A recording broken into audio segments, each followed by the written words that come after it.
Nazywam się Piotr Grabowski. Zajmuję się wsadzaniem piłki do kosza i koszykówka to całe moje życie.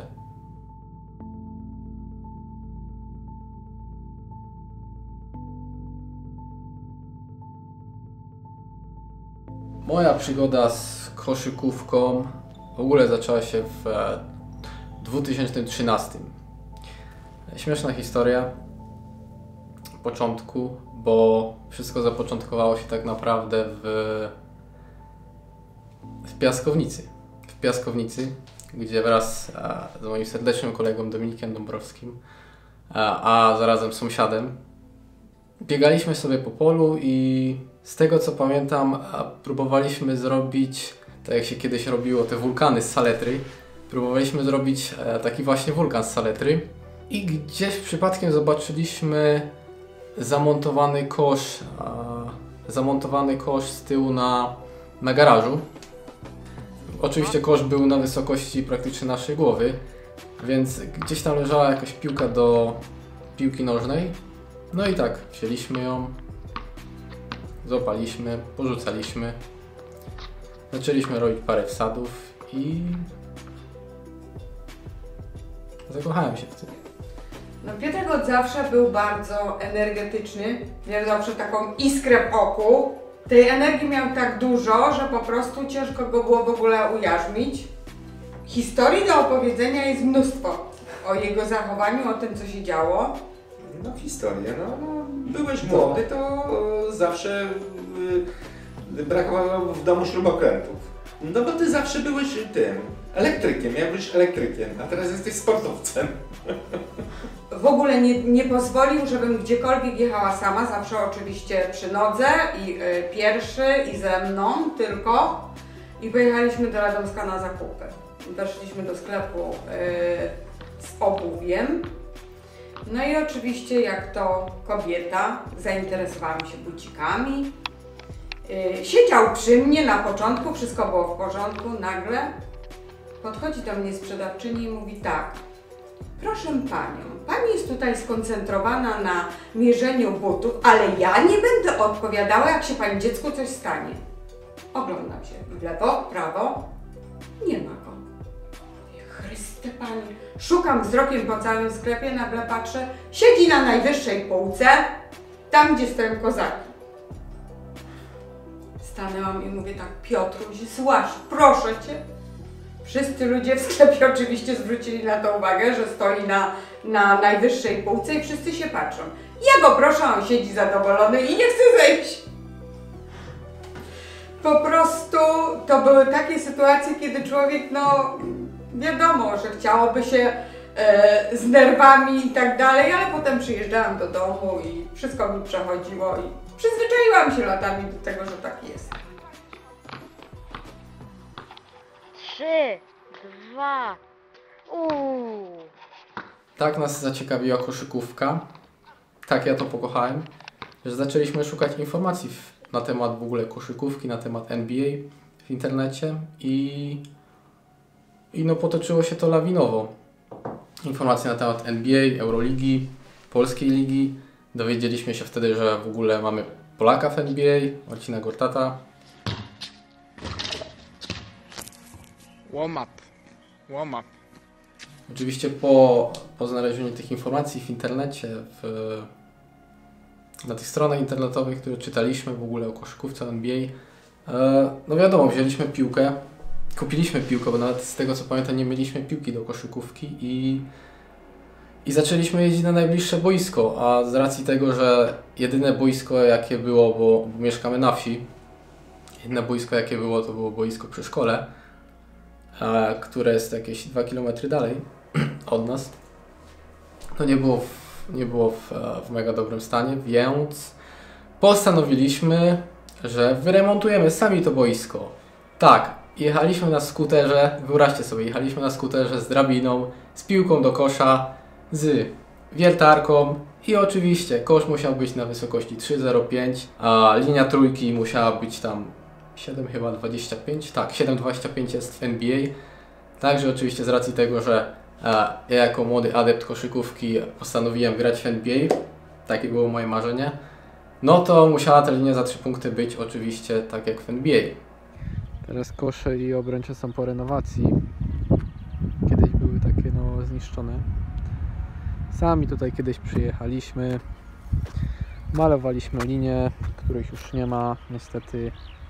Także wyremontowaliśmy super wszystko boisko i po pewnym czasie zajechaliśmy i było rozwalone po prostu. Butelki z porozwalanych po prostu piw.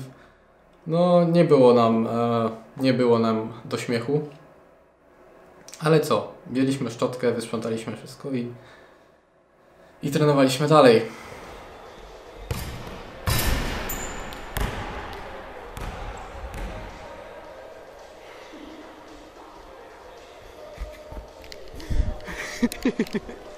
Tak jak dowiedzieliśmy się o Marcinie Gortacie, że gra w NBA, w tamtym roku robił camp. I akurat tak terminowo wypadało, że załapaliśmy się na niego. Z tego co pamiętam, Dominik załapał się od razu w tych kwalifikacjach, co tam były robione, a ja niestety nie. No i było mi trochę przykro, bo też mega chciałem tam jechać. Więc postanowiłem coś jakoś zrobić w tym kierunku i natrafiłem na Facebooku na konkurs Spaldinga. Ja jako 14-latek na Facebooku napisałem do Spaldinga, że super, że organizują taki konkurs, gdzie można wygrać miejsce w tym kampie na Junior NBA. No i poznać tego Marcina Gortata. No i pamiętam, że wysyłałem straszne rzeczy tam. Jakieś pamiętam wsady na mega niskim koszu, jakieś zdjęcia przy plakacie Marcina Gortata, jak tam miałem, nie wiem, 14 lat, więc mega śmiesznie to wyglądało. Ale pamiętam, że kazali mi odczekać troszkę i po pewnym czasie dadzą wyniki. Oczywiście w wynikach nie mógł być kto inny niż ja, z czego naprawdę byłem mega zadowolony, mega dumny. I wydaje mi się, że to był jeden z takich przełomowych momentów, że ja tam pojechałem na ten kamp. Tak. To wtedy napędziło we mnie coś, żebym dalej się rozwijać w kierunku koszykówki. Pamiętam, że na tym kampie był Kacper Lachowicz, Kacpa, i on prowadził całą rozgrzewkę. Spotkaliśmy się na takiej małej salce. No i prowadził rozgrzewkę i... Pamiętam pierwszy raz, kiedy pamiętam Piotrka, kiedy pamiętam spotkanie z Piotrkiem i to był 2014, zdaje się, rok i Piotrek przyjechał na taki weekendowy kamp do miejscowości, której nazwy już chyba nie pamiętam, gdzieś koło Kielc. Pamiętam tą sytuację, jak tam pokazywał jakieś ćwiczenie, każdy robił. I pierwsze słowa do mnie, które skierował, to były, bo miałem wtedy spodenki Lakersów, koszulkę Lakersu chyba też i buty Kobiego, z tego co pamiętam. I pamiętam, że zawołał do mnie: "Ej ty, Lakers, źle robisz". Ja oczywiście zaśmiany, ale raczej taki trochę Kacpa. Wcześniej go widziałem w necie, śledziłem go i mówi do mnie: "Kurde, źle robisz". Mówię: "Co jest? O co chodzi, nie?". Potem mi wszystko wytłumaczył. Był jednym z, nie wiem, gdzieś pewnie 20 uczestników. Bardzo młody chłopak, bardzo szczupły chłopak. Bardzo nastawiony na zadawanie pytań i taką gotowość do zrobienia wszystkiego, ale to naprawdę wszystkiego, co można zrobić, żeby stawać się lepszym. To go bardzo wyróżniało. Skromny chłopak. Gdybyśmy mieli grupę jakąś, no tak jak wtedy, grupę 20 osób, to nie wiem, czy ktoś by zwrócił na niego uwagę w jakikolwiek sposób związany z umiejętnościami. Podkreślam, to co go wyróżniało, to właśnie taka ciekawość i gotowość do zrobienia wszystkiego, to tak. Natomiast w kontekście umiejętności po prostu był jednym z wielu, tak jak często jest na obozach. Tym bardziej to podkreśla jego etos pracy, który wykonał, ogrom pracy, który wykonał i to budzi ogromny szacunek. Kacper zawsze prowadzi wszystko z nastawieniem na motywację. Za co jestem mu tak naprawdę mega wdzięczny, bo nawet nie tyle mnie motywował do tego, żeby lepiej grać, żeby się nie poddawać, wiadomo, ale do tego, żeby stać się lepszym człowiekiem. Nauczył mnie tego, żeby stać się lepszym człowiekiem, za co mu mega serdecznie dziękuję.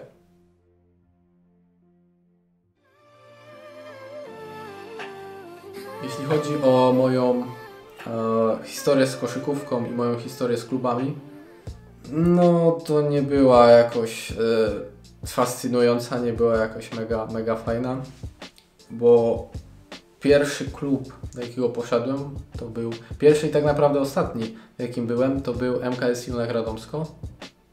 Do Radomska ma jakieś 15 km, więc z racji tego, że jako młody chłopaszek nie miałem prawa jazdy, nie miałem nic, to rodzice często po prostu jeździli do tej miejscowości no i miałem szansę do tego, żeby pojechać i potrenować.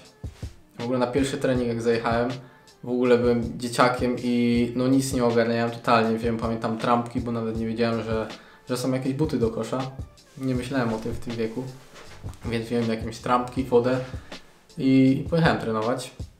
Ale z takich największych osiągnięć, jak mogę to w ogóle osiągnięciem nazwać, to jest rzucona przypadkowo trójka z 90 stopni o tablicę. Tak, o tablicę. Nie wiem jak ta piłka wpadła, ale jakoś wpadła i udało mi się zdobyć 3 punkty. I to by było na tyle, jeśli chodzi o moją koszykarską przygodę w klubie sportowym. Taką jedną rzecz, która mi wpadła wtedy, zapamiętałem ją do teraz, to było to, jak pojechałem na pierwszy Kacpa Camp i to było, z tego co pamiętam, jakoś w weekend, a w weekend też miałem mecz. Oczywiście wybrałem Kacpa Camp, pojechałem i po powrocie na pierwszym treningu dostałem opierdziel za to, że pojechałem na Kacpa Camp, żeby się uczyć, żeby trenować od rana do wieczora, niż po to, żeby pojechać w niedzielę na mecz, gdzie spędzę 20 sekund na boisku. Więc no nie zmotywowało mnie to, żeby dalej grać w klubie i jakoś to tak się potem ten klub jakoś się tak rozmył.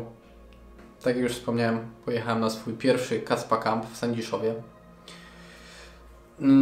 To było w 2014, z tego co pamiętam. I to był taki mój wtedy dłuższy kontakt, gdzie mogliśmy od rana do wieczora jakby spotkać się z Kacpą, bo no, prowadził wszystkie treningi i wszystko, także ja miałem z nim cały czas kontakt. To było mega fajne kilka dni. Z tego co pamiętam, pierwszy ten camp to chyba był 3-dniowy. No naprawdę sporo się tam nauczyłem, jeśli chodzi o życie po prostu. Powiedział sporo rzeczy, sporo takich przydatnych, myślę, rzeczy, jak się w ogóle zachowywać, jak szanować ludzi, jak szanować po prostu drugą osobę. I taką najgorszą rzeczą w tamtych czasach, wiecie co było? Był stres. Tak jak teraz możecie pewnie zobaczyć. Na początku tego nagrania troszkę się stresowałem, ale no to normalne, nigdy nie czuję się dobrze przed kamerą. I tak, w tamtych czasach naprawdę miałem mega wielki problem ze stresem. W dzień wyjazdu na ten kamp była masakra, nie spałem północy, bolał mnie brzuch, miałem nogi z waty. I wiecie po co? Po to, żeby pojechać tylko potrenować, więc miałem nieźle nasrane o głowie. Ale na szczęście po pewnym czasie, po kilku już tych wszystkich wyjazdach nauczyłem się jak radzić sobie ze stresem i no jakoś to poleciało. Po tym kampie Marcina i po tym kampie Kacpy zacząłem dużo działać na Facebooku. Jak już pewnie parę osób pamięta mnie z Face'a. Zacząłem tworzyć jakieś kanały z przerabianiem filmików dla dunkerów i dla Kacpy. I zacząłem poznawać ten taki polski streetballowy klimat, że tak powiem. Poznawać tych ludzi. W tamtych czasach mega ich spamować. Te osoby wiedzą, o kim mówię. Lipek, Damian Harsze, Paprot, sam nawet Kacper. Strasznie mnóstwo, dużo wiadomości do nich pisałem. I jak ostatnio sobie patrzyłem, bo musiałem znaleźć parę fajnych fotek i parę fajnych zdjęć do tego materiału, to mi jest naprawdę wstyd. Jest mi wstyd za te wiadomości. No ale co, kochałem koszykówkę, więc pytałem się codziennie, jak tam Damian, wsadzasz, jak tam Paprot, jak tam po dunk sesji.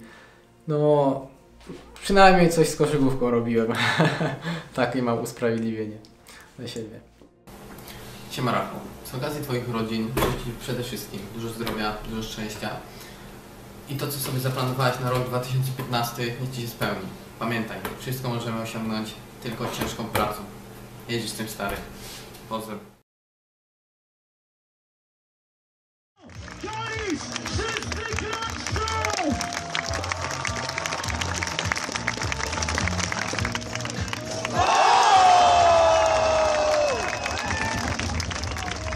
No i takim dość ważnym wydarzeniem w tamtych czasach był kaliski streetball, na który oczywiście no nie było innej opcji, że no proste, że musiałem jechać.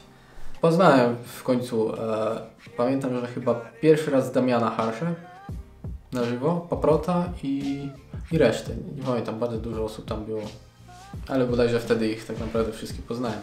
I no wiadomo, młody chłopaszek, śmiał się, podziwiał wsady, naprawdę po każdym wsadzie, po konkursie. W ogóle jak zobaczyłem cały konkurs, ja byłem w ciężkim szoku, jak można tak wysoko skakać, jak można takie rzeczy robić. I to był chyba taki najbardziej przełomowy moment w moim życiu, bo po tym konkursie wiedziałem, jakby wtedy realnie myślałem, że nie będę jakimś koszykarzem, nie wiadomo jakim, bo grałem po 20 sekund. Więc spodobały mi się te wsady. Zrobiły na mnie naprawdę ogromne wrażenie. I no tak jak już wspomniałem, tą koszykówkę musiałem odłożyć na drugi tor. No i postanowiłem zacząć wsady.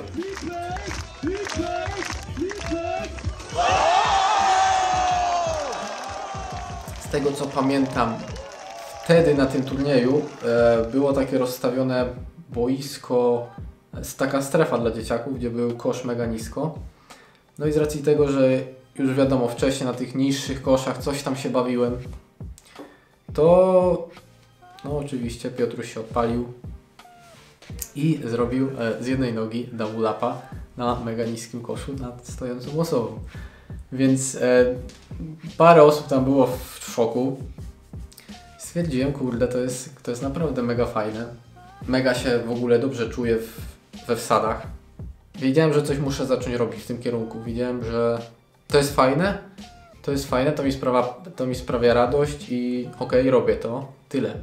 W ogóle na tym turnieju ja byłem tak nimi zachwycony, że robiliśmy z Dominikiem takie rampki i wyklejaliśmy tam wszystkie najlepsze takie zdjęcia i Damiana, i osobno Kacpra i Lipka. Każdy ma pewnie gdzieś tam antyramę tam u siebie. I no byliśmy świrami. Po prostu byliśmy świrami.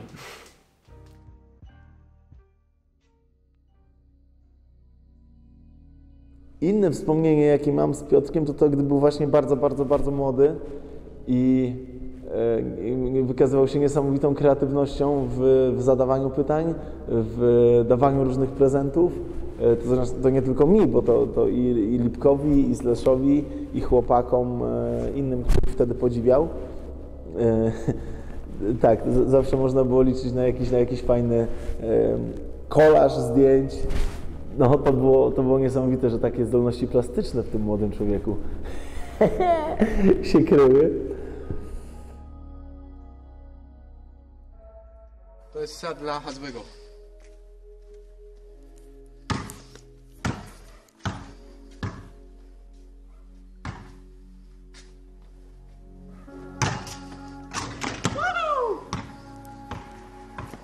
No i po tym kaliszu oczywiście dalej pisałem tam do chłopaków, ale pamiętam, że Damian już wtedy zaczął mi trochę bardziej odpisywać i ułożył mi tam swój pierwszy plan na wyskok.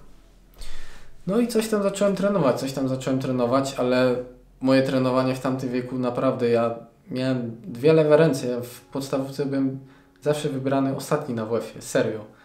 I to nie było fajne uczucie, ale no tak było.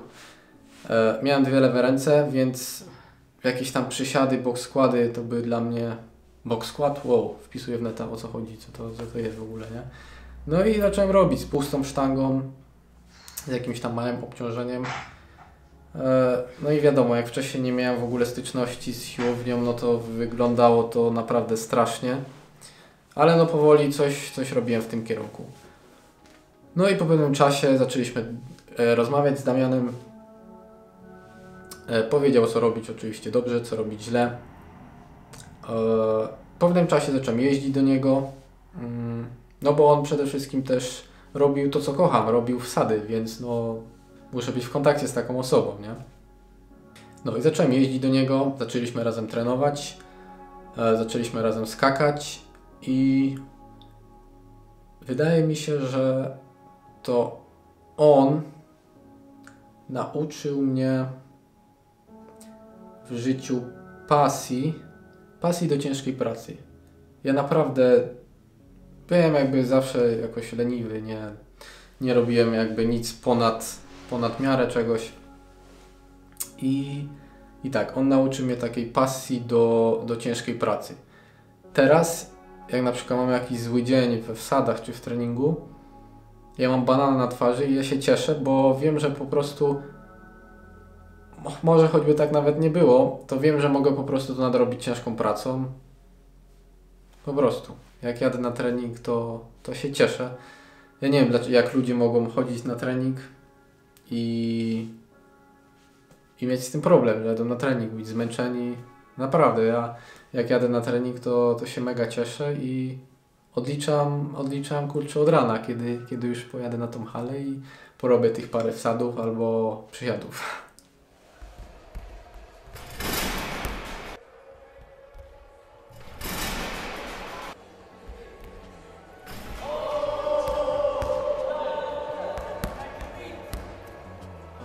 Rok później po tym evencie w Kaliszu napisałem do organizatora, że możemy tak w sumie zrobić taki konkurs wsadów, ale dla takich młodszych, na niższy kosz.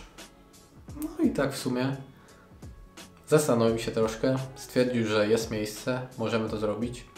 No i to zrobiliśmy. W dzień tego oczywiście przygotowałem się, skakałem mnóstwo na obniżonych koszach, bo wtedy nawet nie wiem, czy potrafiłem zrobić wsad na wymiarowy kosz. Możliwe, że nie. Oczywiście podjarane, wszystko super. W dzień konkursu nogi z waty, ale ja byłem naprawdę... Nigdy w życiu nie byłem przygotowany takie na ten konkurs. Miałem wypisane 5 wsadów, z tego co pamiętam na kartce wydrukowane. Miałem wbite w pamięć, co mam dokładnie robić. I to był dla mnie... To był tak naprawdę pierwszy taki występ przed jakąś tam publicznością. Udało się wygrać. Zrobiłem parę takich fajnych dosyć wsadów. Nawet double upa nad dzieciakiem udało mi się zrobić w pierwszej próbie. W ogóle chyba wszystkie wsady zrobiłem w pierwszej próbie. Także widzicie, co może zrobić stres, upartość i ciężka praca. I to mi się tak spodobało, że no to już poleciało lawinowo, po prostu lawinowo. Konkurs za konkursem, trening za treningiem. A oczywiście rok później też jeszcze skakałem już na tych niższych. Też udało mi się wygrać ten konkurs na niższy. 2 lata później startowałem w eliminację na ten główny konkurs. Oczywiście się dostałem, jakby nie inaczej. I wydaje mi się, że to były takie ważne rzeczy w moim życiu, że fajnie udało mi się coś wygrać. W ogóle ja jak kiedyś miałem kurczę 2 lewe ręce w koszykówce i w ogóle w sporcie, wybierali mnie ostatni, a potem zaczęło mi się coś udawać i fajnie, że z koszykówką, no to chciałem tego więcej, cisnąłem dalej. No nie widziałem innej opcji, żeby się nie rozwijać w tym, więc cały czas trenowałem. Czy była zima, robiłem wsady, odgarniałem sobie tam śnieg. Na obniżonym koszu robiłem wsady, tam w bluzie, w 2 czy 3 bluzach w polarze i w dresie robiłem tam wsady. Tak się toczyło to moje życie dalej do przodu. Skakałem, trenowałem i już wtedy to było tak, że nie widziałem jakby innej opcji dla siebie, żeby w ogóle coś robić, zająć się czymś innym, żeby nie wiem, zacząć coś innego robić po prostu. To było po prostu pewne, że mam trening i mam to zrobić i mam robić wsady. Nie myślałem nawet nie było kiedy myśleć o tym, żeby robić co innego, bo jak nie skakałem, jak nie trenowałem, to oglądałem wsady albo się rozciągałem. I to był już taki styl życia dla mnie. Trenowanie, skakanie, szkoła, nauka, trenowanie, oglądanie wsadów, sen. I tyle. Z tego, co udało mi się nawet znaleźć, bo raczej o tym nie pamiętałem, to jest to, że byłem tak świlnięty, że na moje 16 urodziny kazałem sobie napisać na torcie Kacpa i mieć napis Dankelit. Także każdy miał z tego bekę. A ja no oczywiście pan Piotr, no na kozaku torcik z Dankelit. Także jako wtedy młody chłopak, no to było dla mnie całe życie. Zamknąć Piotrka w jednym słowie, spróbować zamknąć Piotrka w jednym słowie, to chyba najbardziej adekwatnym wyrazem będzie rzemieślnik. Dlaczego? Dlatego, że to, do czego doszedł powtarzalnością, wyrzeczeniami, codziennym warsztatem.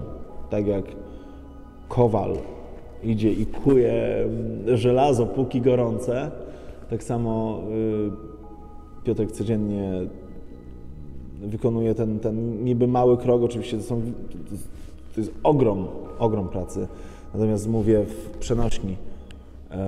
Małe kroki, które potem dają wielki efekt, małe klocki, które budują wielki obrazek. Więc rzemieślnik.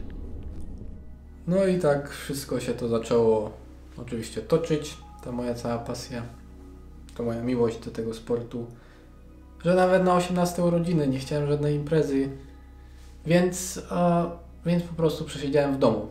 A raczej chciałem przesiedzieć w domu, zrobić oczywiście jakiś tam torcik, żeby znajomi przyjechali, rodzina, ale mój brat Paweł postanowił trochę to zmienić. Wcześniej zarezerwował halę, napisał do Damiana Harsze, żeby przyjechał. Damian oczywiście no nie miał wyjścia, musiał przyjechać.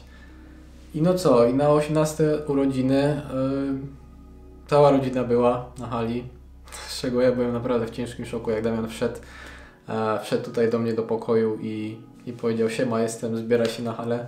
Więc ja byłem, wow, Damian przyjechał, no proste, że jedziemy. Z tego co pamiętam, nawet udało się podnogą wsadzić. Tam chyba pierwsze z moich kilku podnogą na taki wymiarowy kosz. No, był wymiarowy chyba. No, więc wow, przy rodzinie. What do you think about this guy? Him? When I think about gravel, Yeah. this guy is called Hops. No i nieustannie cały czas podążałem za drogą wsadów, jak to można tak nazwać. I pierwszym takim już oczywiście, no miałem te konkursy w Polsce, ale takim większym wydarzeniem w mojej karierze dunkingu, że tak to ujmę, był turniej Shut Up and Play w Berlinie. Więc oczywiście zebrałem się z Dawidem Mazurem, pojechaliśmy na ten konkurs. Chyba w ten sam dzień, tak, w ten sam dzień. Prosto z Leszna pojechaliśmy samochodem do Berlina. No i co, zapisaliśmy się, że chcemy wziąć udział w konkursie. Wystartowałem, żeby zmierzyć się no tak naprawdę z tymi najlepszymi, bo było tam już Dankelit, był Lipek, był Jordan Sutherland i był jeszcze Kristaps, ale Kristaps nie skakał, bo bo był tuż po kontuzji i stwierdził na rozgrzewce, że po prostu go coś tam boli, więc po prostu zrezygnował. No i powiem Wam, że zająłem 3. miejsce, nie wiem jakim cudem. Tuż zaraz po Jordanie i Lipku przegrałem z nimi 1 punktem i oni mieli dogrywkę. Naprawdę nie wiem jak to się stało, że tak wylądowałem i to było dla mnie takie wow, kurde, mam 3. miejsce na Shot on Play. Wow, to był dla mnie ciężki szok. Ale wtedy sobie uświadomiłem, że mogę dojść do takiego poziomu, że jestem w stanie dojść do takiego poziomu, żeby rywalizować z najlepszymi i po pewnym czasie ich nawet pokonywać, że tak się da, bo ja nie wiedziałem tego, że jestem w stanie tak wysoko skakać, robić takie rzeczy i no z nimi rywalizować. Zawsze się ustawiałem jakby... Ja zawsze, nie wiem czemu mam taką naturę, że wiem, że ktoś jest ode mnie lepszy. Wiem i zawsze ustałem jakby się na tym 2. miejscu. Nie powinienem tak robić, ale tak mam i to mnie chyba motywuje do dalszej pracy, więc na razie z tym jest ok. 2 lata później, w 2019 roku, udało mi się wygrać konkurs główny przeskakując Donowana Mitchella, gwiazdę NBA, co dla chłopaka ze wsi, który miał marzenia w wieku 13 lat, czy tam 14, to było coś. To zrobiło na mnie przeogromne wrażenie i już wiedziałem, że mogę rywalizować z najlepszymi. Nie wiem, co mam więcej powiedzieć. Da się, po prostu się da. Tyle. No tu powiem szczerze, na pewno są lepsi zawodnicy, z tego co oglądałem. Na pewno jako tata to się stresuje. Dużo nawet tutaj nieraz się przeklnie, jak oglądaliśmy Ciebie. No ale wiadomo, że każdy jest za swoim dzieckiem, za swoim synem, nie? To jest wiadome, to jest wiesz. Natomiast jeżeli jest konkurs w telewizji, to no już teraz może się tam przyzwyczaiłam po tych 2 latach. Ale na początku to nie było dla mnie to nie było do przeżycia po prostu. Ja byłam, chodziłam, wstawałam, obgryzałam paznokcie, drapałam się w głowie, przeżywałam po prostu 100-krotnie to, a jak się coś nie udawało, to po prostu myślałam, że dostanę zawał. I uczyłam się też tak, żeby po prostu nie stresować się i nie wycofywać i nie myśleć o tym, no nie da rady, są lepsi, nie, jest to, na pewno będzie ostatni czy tam coś, tylko po prostu z latami uczę się takiego czegoś, że jest teraz w tym konkursie jest lepiej, jest więcej tej energii, widać, że już sobie lepiej radzi, że no można już tak na pewniaka usiąść i cieszyć się, że będzie pierwszy.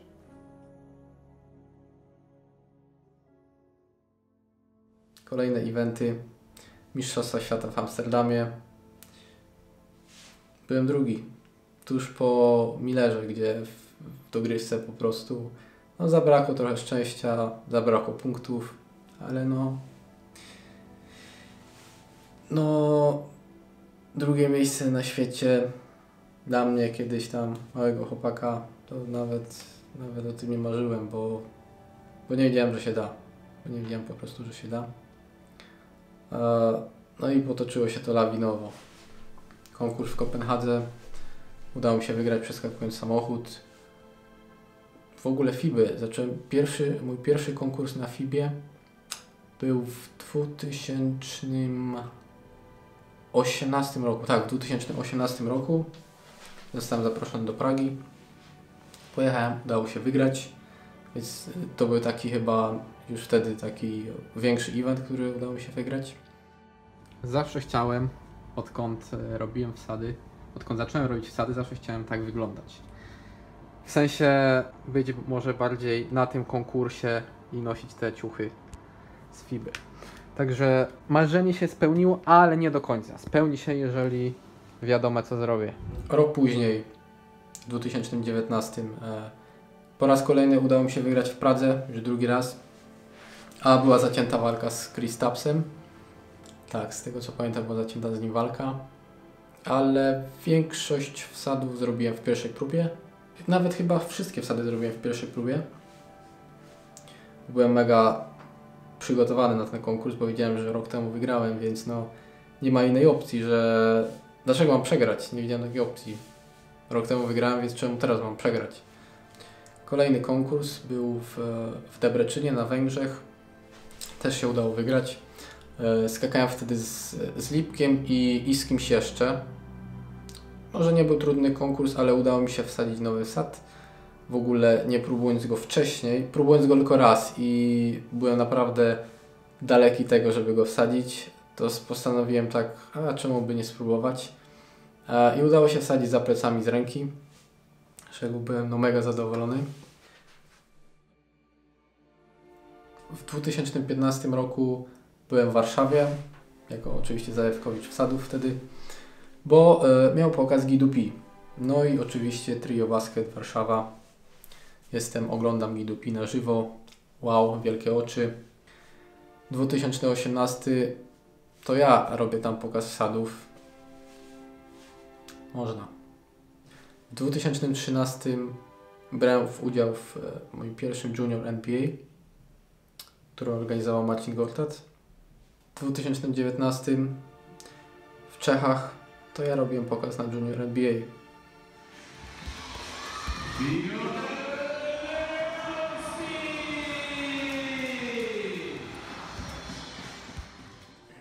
W 2014 kaliski streetball. Skakałem na niskim koszu na strefie dla dzieci. W 2019 wygrywam główny konkurs przeskakując samochód.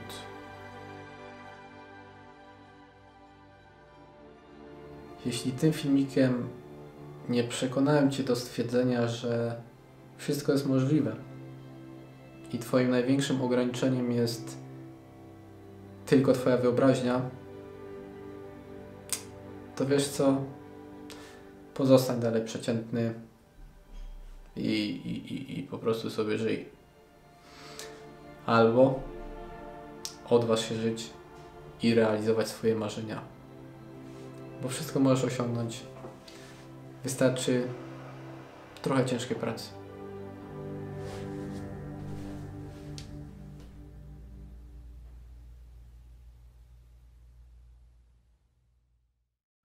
Witam z Nowego Jorku. Dzisiaj znajdujemy się w Nowym Jorku.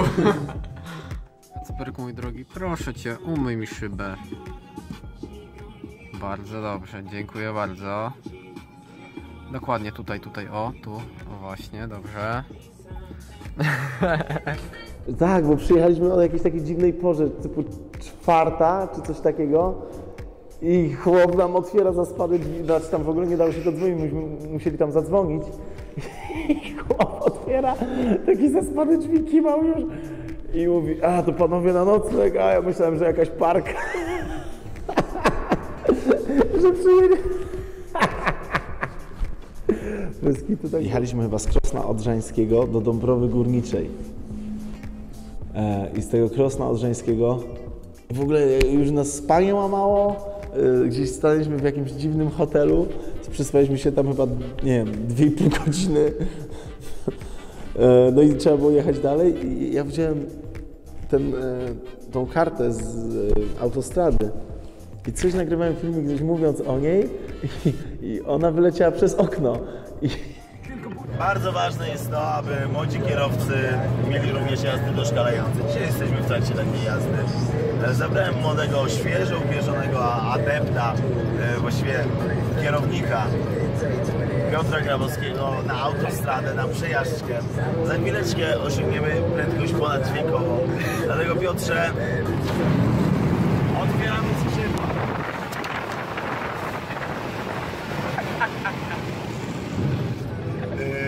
Wyleciał ten? Wyleciał to? Chyba tak. I zastanawialiśmy się, co teraz, no dojedziemy na bramki, no i nie mamy tej karty. Zostaliśmy przeteleportowani na autostradę.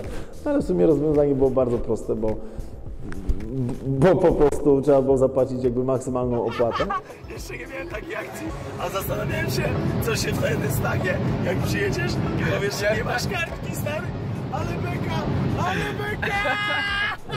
Bardzo, bardzo, bardzo lubię, jak narzuca sobie piłkę bardzo, bardzo, bardzo wysoko i po prostu kończy ją z siłą jedną ręką. Aczkolwiek wiem, że w tym wsadzie jest jeszcze moment taki dopracowania, w sensie pole do dopracowania, ten moment, kiedy kończy, żeby jeszcze popracować nogami do przodu, tak, żeby jeszcze bardziej tu ciało to bum, bo ogromna jest siła, z jaką wsadza ją do kosza i myślę, że jeśli ta siła będzie wyrażona nie tylko przez rękę, ale przez całe ciało, co oczywiście ja sobie mogę mówić jako teoretyk, ja tak robię na małym koszu. ale jestem przekonany, że jak to zrobi, to będzie jeszcze bardziej atrakcyjny ten wsad. No i mega mi się podoba, jak daje pod nogą, bo to jest tak błyskawiczne, zresztą pod obiema nogami też, to jest taki, no, robi to ogromne wrażenie, kiedy jest wysoki wyskok, ale i niesamowicie szybko wykonany wsad w powietrzu. To jest sztosik.